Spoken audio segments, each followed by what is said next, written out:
భారతీయ మూలాలున్న American గాయకురాలు Chandrika Tandon గ్రామీ విజేతగా నిలవటాన్ని ప్రపంచమంతా గొప్పగా చెప్పుకుంటోంది.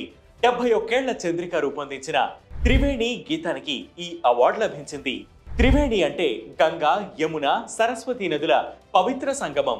ఈ మ్యూజిక్ ఆల్బంలోనూ ముగ్గురు భాగస్వాములయ్యారు.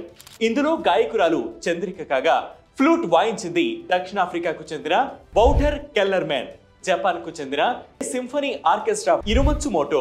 విభిన్న నేపథ్యాలకు చెందిన ఈ ముగ్గురు గ్రామీ అవార్డును సంయుక్తంగా గెలుచుకున్నారు. చెన్నైకి చెందిన ఓ సాంప్రదాయ కుటుంబంలో జన్మించిన చంద్రిక మూస ధోరణులకు భిన్నంగా తనను తాను విభిన్న రూపాల్లో ఆవిష్కరించుకున్నారు. చెన్నైలోని మద్రాస్ క్రిస్టియన్ కాలేజీలో ఆమె చదివారు. తొలుత లా స్కూల్లో చేరారు. ఒక ప్రొఫెసర్ అందించిన సలహాతో తన దృష్టిని బిజినెస్ పైకి మళ్లించారు. ఐఐఎం అహ్మదాబాద్ లో చేరారు. అప్పట్లో అందులో చేరిన 8 మంది విద్యార్థినుల్లో ఆమె ఒకరు. లాబోనీ సివిల్ వార్ సమయంలో బీరట్ లోని సిటీ బ్యాంక్ లో ఉద్యోగంలో చేరారు. తర్వాత 1992లో స్వయంగా టాండన్ క్యాపిటల్ అసోసియేట్స్ సంస్థను స్థాపించింది. అప్పట్లో ఆమె Chase Manhattan Corporation, Comerica, Uno Bank, Suncorp Metway Limited, Fleet Financial Group, Bank of America, Rabobank, ABN AMRO లాంటి వివిధ దేశాల్లో పనిచేసే సంస్థలకు సలహాదారుగా వ్యవహరించి మంచి పేరు ప్రఖ్యాతులు గడించారు. ఇదే ఆమెను మెకిన్సీ సంస్థలో భాగస్వామిరాలని చేసింది. ఆ సంస్థలో తొలి ఇండో అమెరికన్ మహిళా భాగస్వామిగా ఆమె రికార్డు సృష్టించారు. దాతృత్వ రంగంలోనూ ఆమెది రికార్డ్. 2015లో ఆమె తన భర్త రంజన్ తో కలిసి న్యూయార్క్ స్కూల్ ఆఫ్ ఇంజనీర్స్ సంస్థకు $100 మిలియన్ విరాళాన్ని ఇచ్చారు. యుఎస్ లో నివసించే ఇండో అమెరికన్లలో ఇంత పెద్ద మొత్తంలో దానం చేసిన వాళ్ళెవరూ లేకపోవడంతో ఈ స్కూల్ పేరును టాండన్ స్కూల్ ఆఫ్ ఇంజనీరింగ్ గా మార్చారు. 2004లో ఆమె కృష్ణమూర్తి టాండన్ ఫౌండేషన్ ను స్థాపించారు. కమ్యూనిటీ బిల్డింగ్, ఆర్ట్స్, ఆధ్యాత్మికత తదితర అంశాలకు ఈ సంస్థ ప్రాధాన్యమిస్తుంది.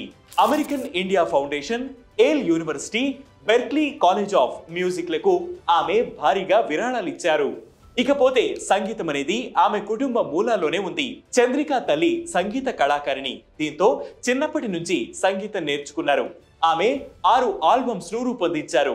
Kennedy centre, Lincoln centre, times square లాంటి ప్రసిద్ధ స్థలాల్లో ప్రదర్శనలు ఇచ్చారు. 2010లో ఒకసారి నమో నారాయణాయ గీతానికి గాను చంద్రిక గ్రామీకి నామినేట్ అయ్యారు. ఇక తాజాగా గ్రామీ అవార్డు గెలుచుకున్న త్రివేణి గీతం 2024 ఆగస్టు 30న విడుదలైంది. ఇందులో ఉన్న 7 ట్రాక్స్ దేనికవే విశిష్టమైనవి. ఒక్కోటి ఒక్కో అనుభూతినిస్తాయి, ఒక్కో విషయాన్ని చాటుతాయి.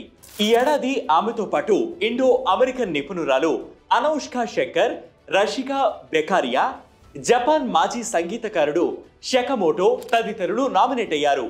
తనకు గ్రామీ అవార్డు లభించడం పైన చంద్రిక హర్షం వ్యక్తం చేశారు. సంగీతం అంటే ప్రేమ, సంగీతం అంటే వెలుగు, సంగీతం అంటే ఉల్లాసంగా గడపడం. అందుకే సంగీతమే ప్రపంచంగా ప్రేమ, వెలుగు, చిరునవ్వుల మధ్య గడుపుదాం. ఈ సంగీతాన్ని సృష్టించే ప్రతి ఒక్కరికి ధన్యవాదాలు అన్నారు.